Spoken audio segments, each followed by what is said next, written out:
네, 한류와 언어 4주 2차 시 수업 영상입니다. 지난 시간에 이어서 오늘은 네 번째 PPT 자료 3쪽에 문화 소비자부터 살펴보도록 하겠습니다.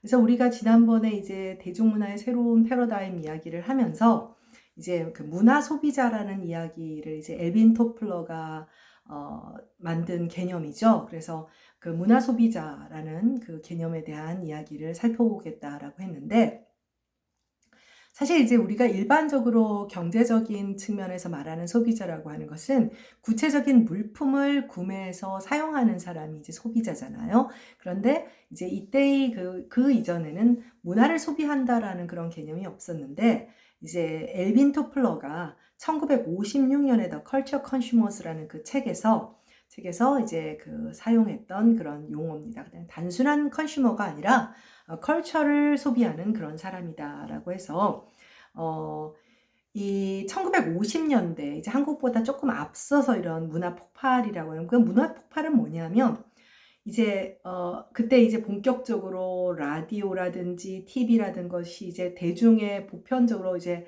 미국 사회에서 이제 구매 수요가 늘어나게 되고 이제 사용하게 되면서 대중의 문화적 욕구가 크게 늘어나고 수용되는 현상을 이렇게 말하자면 이제 그 매스 컬처의 형태로 우리가 처음에 배웠을 때 파퓰러 컬처냐 매스 컬처냐라고 했을 때 이제 매스 컬처의 형태로 가게 되는 거죠. 이런 갑작스럽게 이렇게 어떤 규모가 커지는 것을 문화 폭발이라고 이제 그 엘빈 토플러가 이야기를 합니다. 그래서 컬처 익스플로전이다. 그래서 문화 폭발 현상이다. 그래서 토플러가 1950년대 미국의 문화 현상을 가리켜서 사용한 용어이고, 이러한 그 고급 문화 예술을 수용하는 대중을 문화 소비자라고 지칭을 했어요. 그러니까 토플러는 여기서 다소 저질스러운 어떤 대중문화가 아닌 어떤 고급 문화예술, 미국 사회를 말을 하는 것인데, 사실 이제 한국 사회에서 이게 직접적으로 대응하기는 어렵습니다만은, 지금 아직 우리가 고급 문화와 뭐 대중문화를 비교하는 얘기는 하지 않았으니까 일단 넘어가고, 그래서 이런 어떤 문화예술을 수용하는 대중을 문화 소비자다. 그러니까 문화 폭발이 일어나서 그 소비의 규모가 커져야 되는 거예요. 커져야 되면서 이런 것을 이제 문화 소비자를 하는데, 한국의 문화 폭발 시기는 1970년대로 보고 있습니다. 이때 이제 한국 사회가 좀 경제적으로 어느 정도 여러 가지 TV나 라디오를 사고 가정마다 이러면서 문화 폭발 현상이 이제 일어나게 되죠. 그래서 문화 소비자를 현대적인 의미에서 다시 재정의해보면, 단순한 상품을 넘어 파란색으로 규정되어 있는 상품에 반영된 문화까지 소비하는 사람을 이제 문화 소비자라고 한다. 그러니까 이들은 각각의 문화적인 성향을 지니며 선택적이고 능동적인 문화 생활을 향유한다라는 것이죠. 그러니까 우리가 뭐 예를 들면 물건 하나를 샀습니다라고 하더라도 그 물건의 배경이 되는 어떤 뭐 문화적인 배경, 뭐 내가 예를 들면 파리에 가서 어떤 뭐 예를 들면 뭐 샤넬의 유명한 디자이너의 옷을 산다 그러면 단순하게 명품을 사는 것이 아니라 그 명품의 배경이 되는 여러 가지 역사적인 문화적인 배경까지 이해하면서 산다, 뭐 그런 뜻이 되는 거죠. 그래서 아까 이제 엘빈 토플러는 그래서 고급 예술이라는 얘기를 한 거예요. 그리고 이것은 결과적으로 어떻게 되냐면, 소비자가 굉장히 능동적이니까 내가 선택을 해요. 자, 여러분이 좀 이해하기 쉽게, 내가 아이돌 문화에 대한 문화 소비자다. 문화 소비자다 그러면 한국에서 뭐 그런 말이 있죠. BTS는 오히려 외국에서 더 인기가 있다. 한국에서는 더 인기 있는 애들이 많다. 왜냐하면 우리는 아이돌 그룹이 많거든요. 아이돌 문화라는 굉장히 어떤 그 90년대 이후의 패러다임을 갖고 있단 말이에요. 상대적으로 유럽이나 뭐 미국에서 BTS가 인기가 많은 것은 이제 그 대체할 만한 그 원디렉션인가요? 원디렉션. 그러니까 뭐 비틀즈가 들어왔을 때도 이제 그 전 미국 사회에 그런 이제 어떤 보이그룹이 없었고, 그러니까 원디렉션 이후로 그를 대체할 만한 보이그룹이 미국 내에 없다 보니까, 사실 그 이유만은 아니죠. 그 이유는 아니지만 이제 이렇게 되는데, 우리는 어때요? 아이돌 문화라고 하는 굉장히 그 어떤 강력한 패러다임이 있잖아요. 패러다임이 있으니까 우리는 선택해서 소비를 할 수 있는 거예요. 그러니까 한국에서는 오히려 BTS의 인기는 다른 아이돌 그룹하고 뭐 아니 엑소가 그만 못해? 뭐 아니면 뭐 몬스터 X가 그만 못해? 이렇게 각각의 팬덤들이 서로 경쟁하고 뭐 좀 나쁘게는 갈등하는 부분도 그런 부분에서 나오는 거죠. 이제 이해하기 쉽게, 그러니까 나는 능동적으로 어떤 그룹을 선택하고 또 그 그룹이 성장하고 만들어지는 배경을 내가 소비하고 이렇게 되는 것이죠. 이제 그게 문화 소비자입니다. 네. 그럼 우리가 이제 관심이 있는 것은 이제 한국 사회에서의 문화 소비자가 어떤 형태로 발전하는 걸 보는 것인데, 일단 다음 페이지 좀 더 개념적인 사실들을 좀 더 살펴보도록 하죠. 이 모든 소비자가 그렇듯이 문화 역시 능동적 소비가 있어야 당연히 공급이 있어요. 그러니까 이 문화 소비자가 굉장히 능동적일수록 생산자들은 촉각을 곤두세우게 되겠죠. 그러니까 그래서 여러분들 우리가 지난 시간에 10대 아이돌 문화라고, 그러니까 10대들은 젊을수록 훨씬 더 새로운 것들, 좀 더 창의적인 것들, 뭐 이런 것들에 예민하게 반응을 해요. 그러니까 여러분도 나이가 좀 들어보면 여러분들 20대인데 점점 그렇게 안 됩니다. 안 돼요.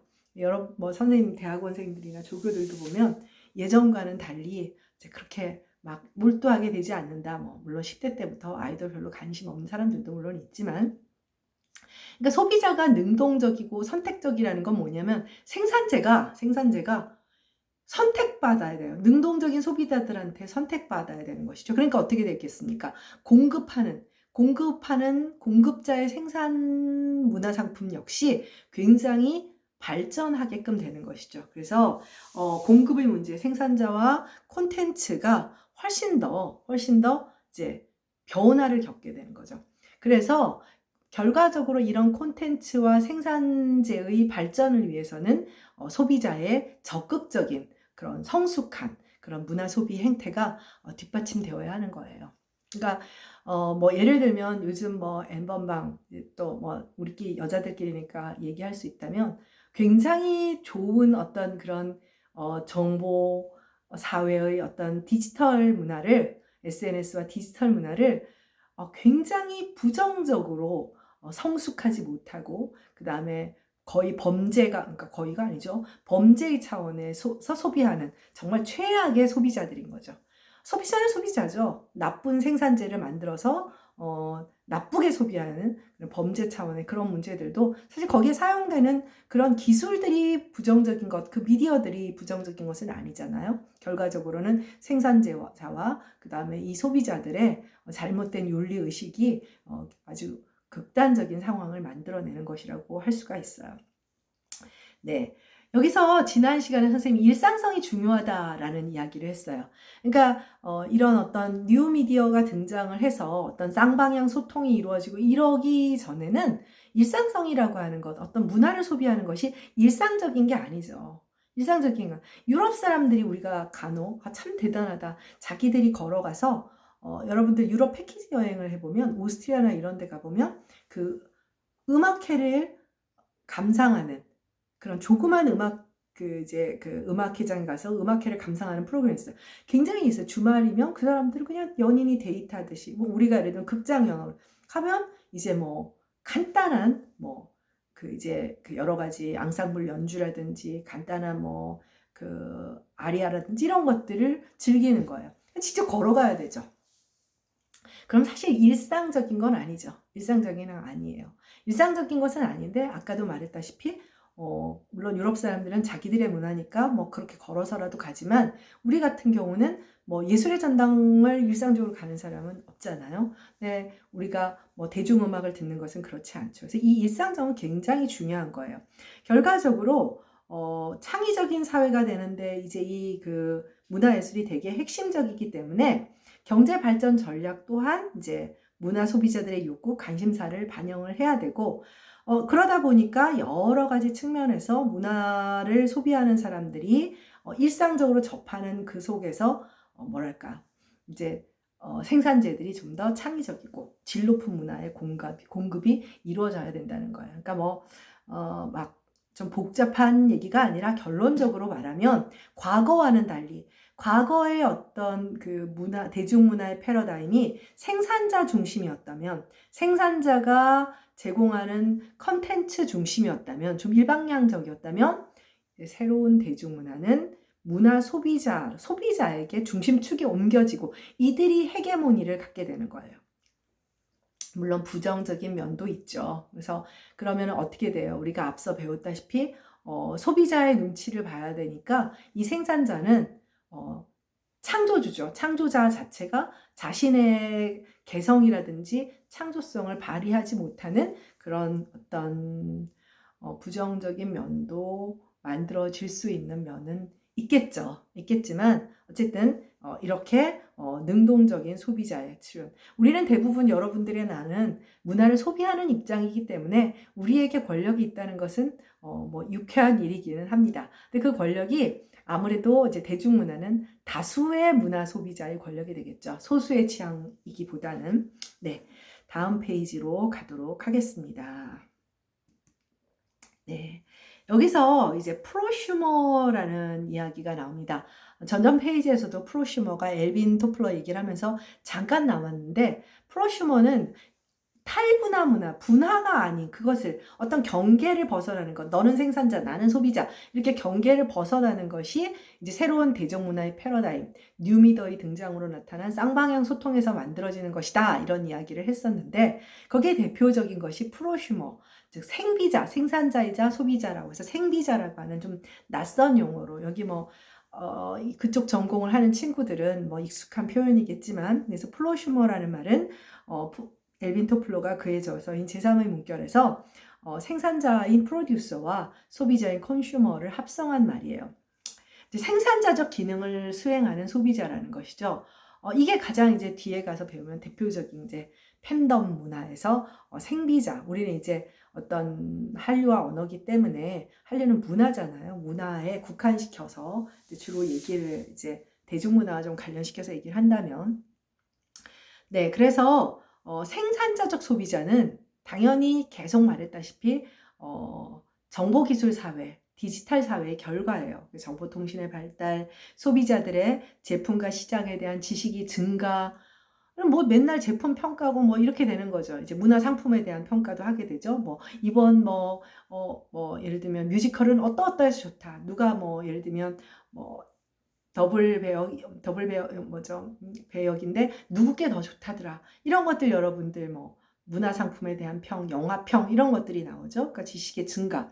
그리고 맞춤형 대량 생산을 할 수 있는 기업들의 능력. 그러니까 이제 엔터테인먼트 기업들이 이제 대량 생산을 할 수 있는 그런 역량도 동시에 그래서 상대적으로 이제 제품에 대해서 이 문화 상품에 대해서 물론 여기 엘빈 토플러가 말한 생비자는 단순하게 문화상품만을 말을 한 것은 아니에요. 그래서 제품에 대해 풍부한 지식을 갖고 있는 소비자들은 이제 자신의 요구를 이제 그래서 앞에서 뭐라 그랬어요. 그러다 보면 상대적으로 창조자, 이거를 생산재를 만드는 사람의 어떤 주관이나 창의성이 좀 어느 정도 배제될 수도 있다라고 얘기를 했었죠. 그렇죠? 네. 그래서 이러한 요구가 쌍방향 커뮤니케이션을 통해 보다 쉽게 생산자에게 자신의 의견 이렇게 만들어주세요 하고 이제 소비자인 고객의 요구가 반영된다는 것이죠. 이런 것은 결과적으로 능동적 소비, 또 주체적 소비, 참여형 소비. 그래서 광범위한 산업에서 프로슈머 전략은 이제 그야말로 후기 산업 사회를 거쳐서 정보 사회화로 가는, 우리가 흔히 뭐 농경 사회, 산업 사회라고 하면 이제 후기 산업 사회를 거쳐서 오늘날의 정보화 사회로 갈 때 전형적인 프로슈머 전략이라고 할 수 있죠. 네. 그래서 뭐 이거 어려운 개념은 아니고 고객은 아니다라고 하는 그런 마케팅의 기본 법칙이다. 마케팅의 기본 법칙이다라고 이제 보면 되겠죠. 자, 우리가 여기서 뒤에 가서 다시 팬덤 얘기를 하면서, 팬덤 문화 얘기를 하면서 다시 얘기가 나오겠지만, 우리 한번 생각을 해보죠. 문화산업에서 프로슈머는 어떤 모습일까? 또, 뭐, 팬덤 위에는 또 어떤 것이 있을까? 여러 가지 문화 장르에 따라서 어떤 그 프로슈머의 모습은 조금 다르게 나타나겠죠. 네, 그래서 프로슈머 개념을 여러분들이 아주 중요하게 기억을 해주기 바라고요. 다음 페이지로 넘어가도록 하겠습니다. 네, 그래서 엘빈 토플러가 많이 나왔기 때문에 엘빈 토플러를 잠깐 소개를 하겠어요. 뭐 엘빈 토플러는 모르는 사람은 없을 것이고 제3의 물결도 다 알겠죠. 그래서 이 사람은 이제 나이가 얼마 전에 이제 죽었어요. 이제 1928년, 2016년이 이제 몰년이 되는데 몰년은 이제 돌아가신 해라는 거예요. 미국의 저술가이자 미래학자예요. 미래학자들이라고 하는 것은 이제 어떤 일종의 미래학자는 문명사가랑 크게 다르지는 않아요. 문명사가랑 다르지는 않는데 어쨌든 그래서 엘빈 토플러는 1960년대 이제 저널리스트로 활동했고 1970년 미래 쇼크, 퓨처 쇼크를 발표하면서 이제 이름이 이제 날려졌고 앞에서 1950년에 썼던 The Culture Consumer는 그렇게 크게 유명하지는 않았고 그래도 이제 이 사람이 알려지기 시작을 했죠. 그 다음에 이제 이 사람을 전 세계적인 그 스타 작가의 반열에 올려놓은 것이 The Third Waves라고 하는 책이에요. 엘빈 토플러는 언뜻 보기에는 여러분이 보기에 엄청난 학벌을 가지고 있는 대단한 사람 같지만 좋은 대학은 나왔어요. 뉴욕 대학 학사 출신이에요. 그리고 졸업을 하고 언어학을 전공했던 아내와 함께 이제 그냥 직업을 택하게 됩니다. 아내는 어디 무슨 사무직 비슷한 거를 택하게 되고 이 사람은 용접공 일을 하게 됐어요. 너무 뜻밖이죠.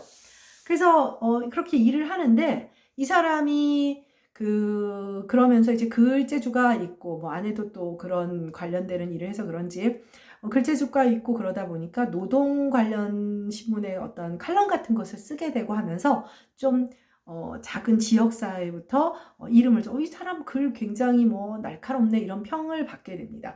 그래서 뜻밖에도 이 사람은 이렇게 그 화이트 칼라 출신이라고 물론 대학은 뉴욕 대학을 나왔지만 그러다 보니 이 사람은 단순한 문화의 얘기를 벗어나서 그렇잖아요. 미래라고 하는 것은 문화만 있는 것은 아니니까 포괄적 경제와 산업 전반에 대한 이야기를 하게 됩니다.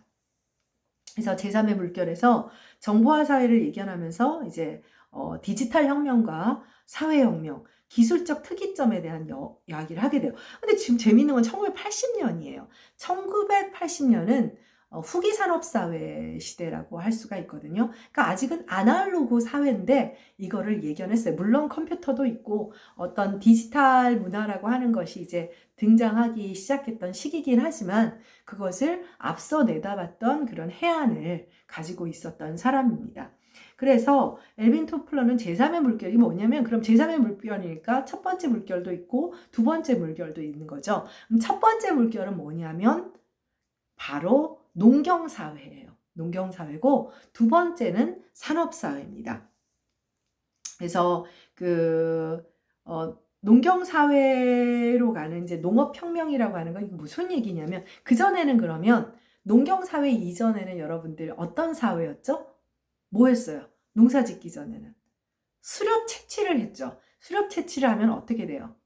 한 곳에 있나요? 유목을 하나요? 돌아다니는 이동을 하게 되잖아요. 이동을 하면서 사냥도 하고 뭐 열매도 따고 정글의 법칙이에요. 네, 말 그대로. 그게 이제 그런 사회죠. 자, 유목사회라고 하는 것은 정착을 하지 않게 되죠.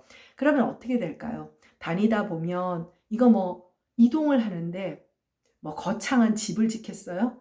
그러니까 선생님이 좀 전에 정글의 법칙을 생각하라고 했잖아요. 그 주변에 보이는 것으로 잠깐 비를 피하고 뜨거운 해를 피하고 추위를 피하고 그러다가 뭐 열매 다 따먹고 동물도 안 보이고 또 이동을 해야 돼요. 그쵸? 그런 방식이 돼요. 이게 유목민들의 사회, 유목사회. 초기에는 모든 인류가 다 그랬죠. 그러다가 어느 날 정착을 하게 됩니다. 그러면서 농사를 짓게 돼요.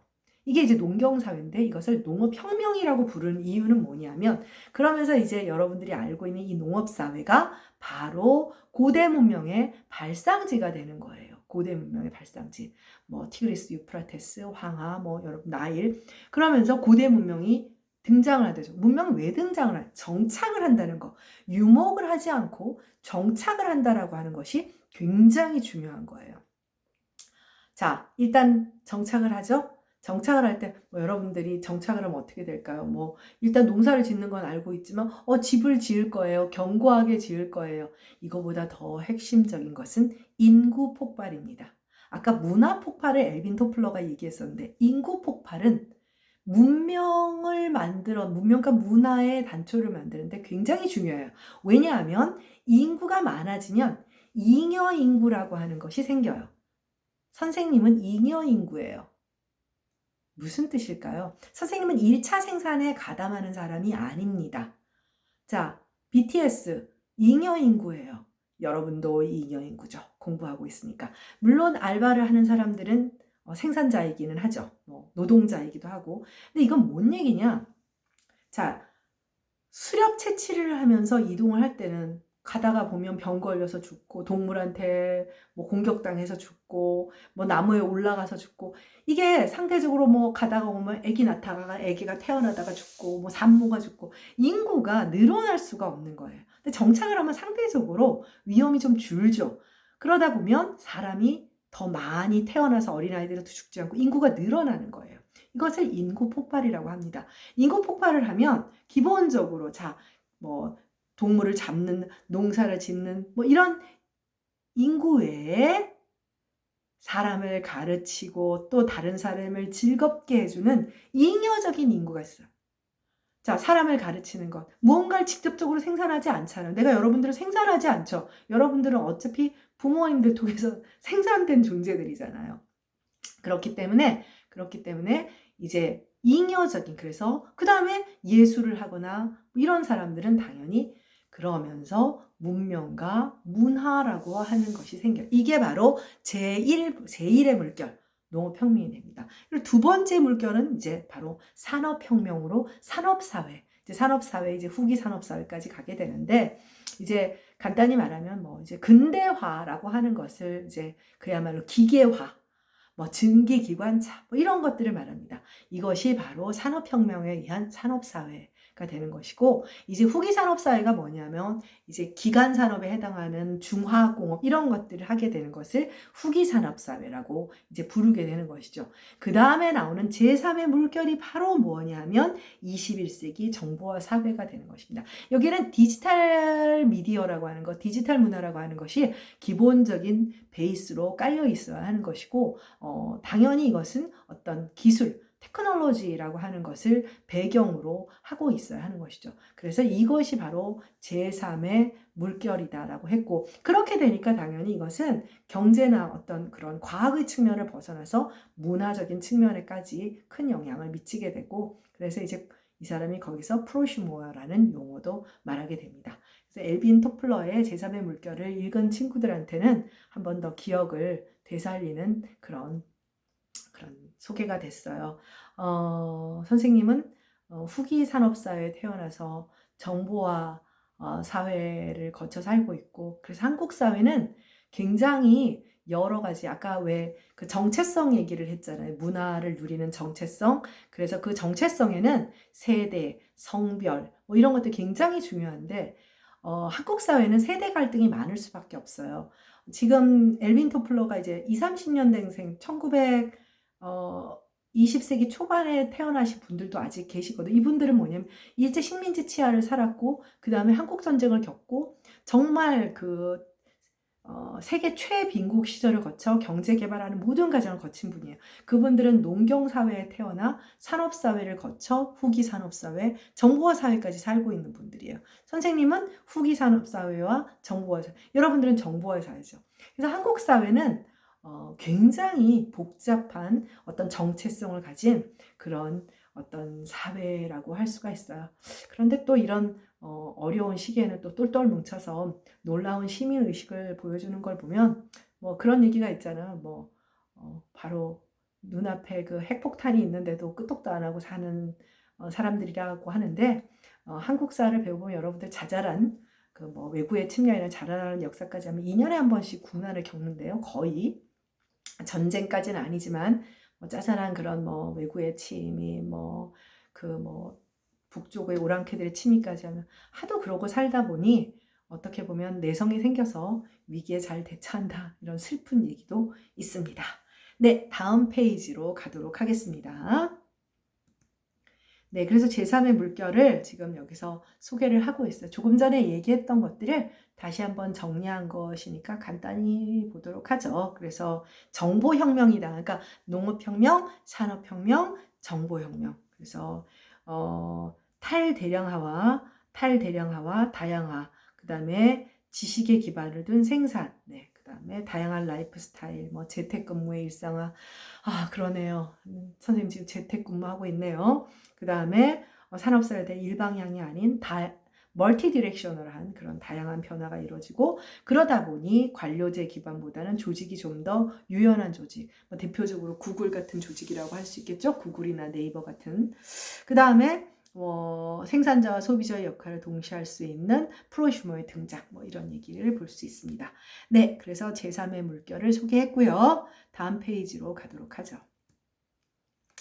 네, 자, 지금까지는 이제 여러분들이 보면, 그러니까 계속 이야기가 되었던 것이 뭐냐면, 이제 우리가 처음 수업에서는 이제 수업의 개괄이기 때문에 한류가 무엇인지를 공부를 했고, 사실 언어와 문화에 대한 얘기를 간단히 PPT 한 페이지로 얘기하고, 근데 그것도 다시 뒤에 가서 얘기를 해야 되는 부분입니다.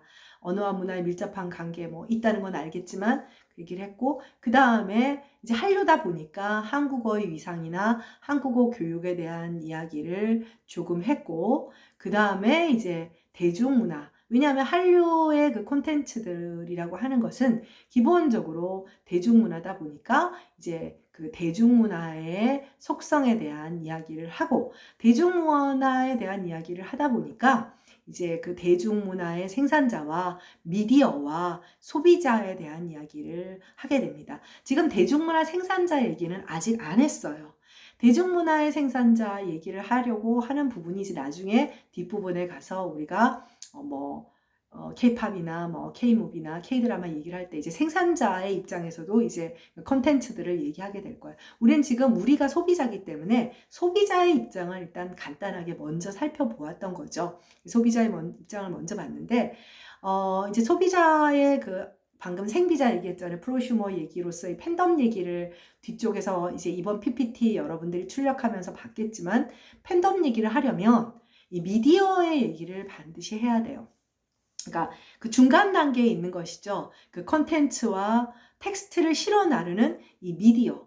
그리고 이러한 지금의 정보화 사회를 이끌면서 90년대 이후에 새로운 패러다임의 대중문화를 만드는 데는 이제 올드 미디어가 아닌 뉴 미디어라고 하는 것이 등장을 하게 되기 때문에 이 미디어에 대한 그 중간 다리죠.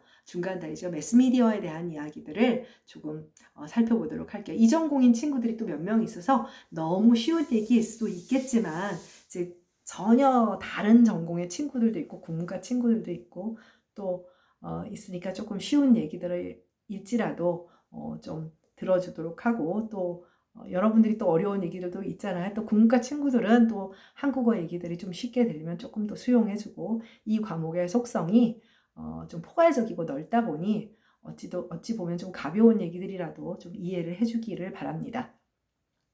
네, 너무나 뜻밖에도 여러분들 정말 전통적인 미디어가 바로 책이에요. 무릎을 탁 치게 되죠. 그렇죠. 미디어가 별건가요? 그 매개체라는 뜻이니까 매체라는 뜻이에요. 그러니까 매개체라는 뜻인데, 고전적이고 이제 전통적인 미디어인 책에 대한 이야기를 한번 할게요. 지금은 책 참 미디어라고 생각도 안 하지만 사실 생각해보면 아주 핵심적인 미디어죠. 이 미디어인 그 고전적인 책의 역할도 참으로 놀랍습니다. 금서라고 하는 것이 있어요. 금서라고 하는 것이 있는데, 우리 아들이 18학번이에요. 18학번인데 나는 여기서 영상을 찍고 우리 아들은 바깥에서 영상을 듣고 이런 일이 너무나 많아요. 그래서 서로 조용히 해라, 시끄럽다, 이런 얘기를 하고 그러는데, 요즘 그 전공이다 보니, 전공이 경영학이라서 그런지 그 책을 읽고 있는데 마르크스 이런 것들을 읽어요. 금서죠. 금서예요. 80년대 이제 군사 정권 시절에 금지가 되는 책이라는 거예요. 우리가 그 관제 문화에서 선생님이 금서라든지 이런 검열에 대한 이야기를 하고, 군대에 집어넣는 책도 다 검열을 한다라는 그런 얘기를 했었잖아요. 근데 서양이라고 다르지가 않아요. 다르지가 않아서 17세기 이후에 프랑스에도 역시 금서가 있어요. 이제 브루봉 왕조라고 하는 프랑스의 이제 왕조가 있잖아요. 뭐 당연히 봉건 왕조니까 얼마나 뭐 그야말로 어 뭐 관료적이고 억압적이고 뭐 그렇겠어요. 독단적이고 독재죠. 뭐 봉건 왕조니까요. 근데 프랑스 브루봉 왕조에서 못 읽는 금서들이 있어요. 너 이거 읽지 말아라 하는 책들이 있는데 그 금서들이 암암리에 유통이 됩니다. 이게 참 재밌죠. 네, 참 재밌죠. 물론 이 유통되는 금서에는 뭐 보면 안 되는 음란한 책들도 지금처럼 있어요. 인간이라고 하는 존재는 그 수준에서 음란한 책도 있고 또 정치 사상서들. 왜냐하면 17세기, 18세기 여러분들 프랑스 혁명이 1789년에 일어나잖아요. 그러니까 18세기에, 그러니까 산업혁명 이후에 이제 중세적인 봉건 왕조들이 이제 큰 공격을 르네상스와 산업혁명에서 이제 공격을 받게 되죠. 이제 뿌띠 부르주아, 프랑스의 경우에는 뿌띠 부르주아라고 해서 이제 말하자면 법률가라든지 귀족은 아니지만 지식을 통해서 부를 축적하고 지적인 역량을 갖는 계층들이 나오게 돼요. 그러니까 이제 왕권이 약화되는 것이 두려우니까 어떤 정치 사상서들에 대한 금서들이 있기 마련이죠. 근데 이건 암암리에 오히려 읽지 마라, 하지 마라 그러면은 더 하고 싶은 법이에요. 이게 이 금서들이 인기리의 지하에서 유통이 됩니다.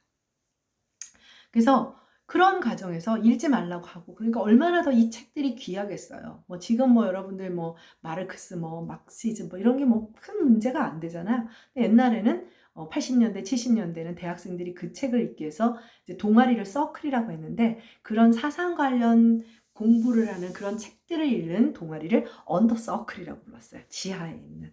네, 그런 친구들이 이제 극렬 운동권들이 돼서 지금 정치권에서 활약을 하고 있죠. 그런 모습으로 바뀔 줄은 몰랐지만 어쨌든 그래서 오히려 사상의 중요성을 깨닫는 그런 계기가 되고, 이게 이러면서 어떤 사상, 어떤 정치에 대한 어떤 그런 그러니까 앙샹레즘이라고 해요. 불어로 구제도라고 하거든요. 앙샹레즘의 문제점들에 대해서 아주 지각을 하게 되어서 민중 봉기가 일어나서 바스티유 감옥을 습격하고 루이 16세와 마리 앙뚜아네트를 단두대에서 처형하게 되는 프랑스 대혁명이 일어나게 되는 거죠. 네. 그래서 이런 그 고전적인 미디어인 그 책에 관한 것만 보더라도 미디어를 통해 유통되는 정보와 콘텐츠의 중요성과 그 미디어에 영향받는 인간의 실천과 참여의 중요성은 정말 중요해요. 그 실천과 참여가 긍정적인 것도 있고 부정적인 것도 있을 수 있지만, 그 미디어에서 그 엠번 막는 놈들처럼 이건 욕해도 되지요? 부정적인 짓을 하는 그런 실천은, 이건 실천도 아니지만 그런 나쁜 놈들도 있지만, 이렇게 어떤 역사적인 변혁을 만들어내는 그런 실천과 참여도 있게 되는 것이죠. 네. 그리고 동시에 미디어가 일상의 인간의 삶에 미치는 영향을 과거를 통해서도 쉽게 알 수 있는 거죠. 그러니까 그 대신 어때요? 이 미디어들은 그 이제 17세기의 책이라고 하는 미디어는 얼마나 귀해요. 우리도 마찬가지로 그러니까 이 미디어들이 지금처럼 일상적으로 파고드는 것이 아니고 너무 귀하게 이제 소통이 유통이 되다 보니까 혁명이 금세 일어나지 않죠. 오랜 시간을 거쳐서 일어나죠. 여러분들 지금 어떻습니까? 뭐 강남구청장이 뭐 어쨌다 하니까 막 난리서 청와대 청원이 일어나고 난리가 나잖아요. 하루가 뭡니까? 몇 시간 사이에 모든 백성들이, 우리 국민들이 다 알아요. 그런데 1980년 광주 민주화 운동만 해도 여러분들은 상상도 할 수 없을 거예요. 아무도 몰랐다니까요. 그러니까 그만큼 미디어의 일상성을 만들어내는 테크놀로지라고 하는 것은 참으로 중요한 것이죠. 네, 그래서 첨단 기술과 정보 융합인 현대사회의 미디어는 인간의 일상에 영향을 미치는 것을 넘어서서 일상 자체가 되고 있다. 근데 여러분, 핸드폰이 일상 자체라는 생각이 들지 않나요? 이것만으로 해결되는 모든 것들, 아마 학생들도 노트북보다 이 스마트폰으로 보는 친구들도 굉장히 많을 거예요. 카페에 앉아서, 그 경우에는 선생님 영상이 크게 나와서 너무 창피한데, 네.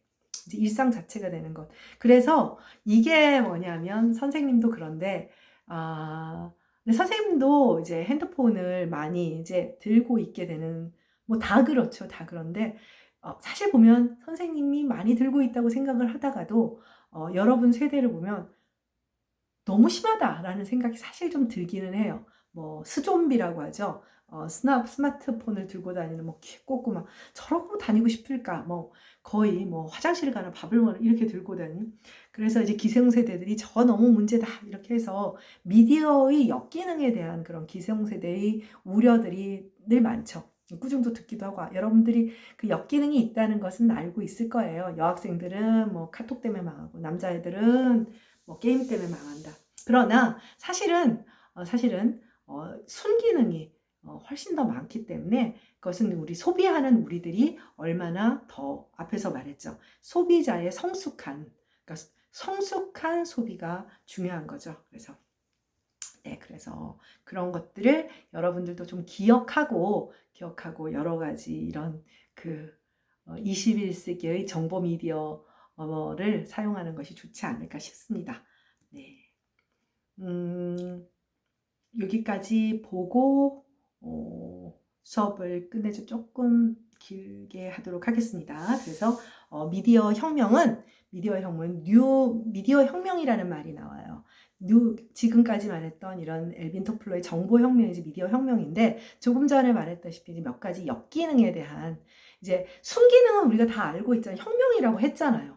인간의 삶을 바꾸고 인류를 한 단계 더 진화시킨 상태이기 때문에 순기능에 대해서는 긍정적 기능에 대해서는 이제 더 뭐 얘기할 것이 없고 그럼 역기능을 우리가 기억을 하고 이 역기능을 극복할 수 있는 그런 성숙한 소비 문화를 만들어야 되죠. 그래서 낙관론을 펴는 학자들은 당연히 많지만 비관론은 뭐냐면 실험 문제를 만들 것이다.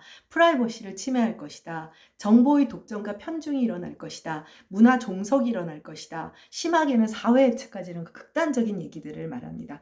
지금 프라이버시 침해 같은 경우는 우리는 어떤 개인정보를 앱을 통해서 전달하면서 코로나를 예방하는 그런 앱을 이용해서 이제 차단을 하고 있잖아요. 근데 유럽 사회에서는 지금 이제 자기들도 받아들이지만 개인정보니 뭐니 하면서 굉장히 이제 예민한 반응을 하는데 사실 여러분도 알다시피 우리의 개인정보는 이런 새로운 뉴미디어를 사용하면서 여기저기에서 우리의 개인정보들을 프라이버시들은 침해되죠. 선생님들이 유튜브에 이게 영상을 올린 것을 굉장히 이제 좀 두려워하시는데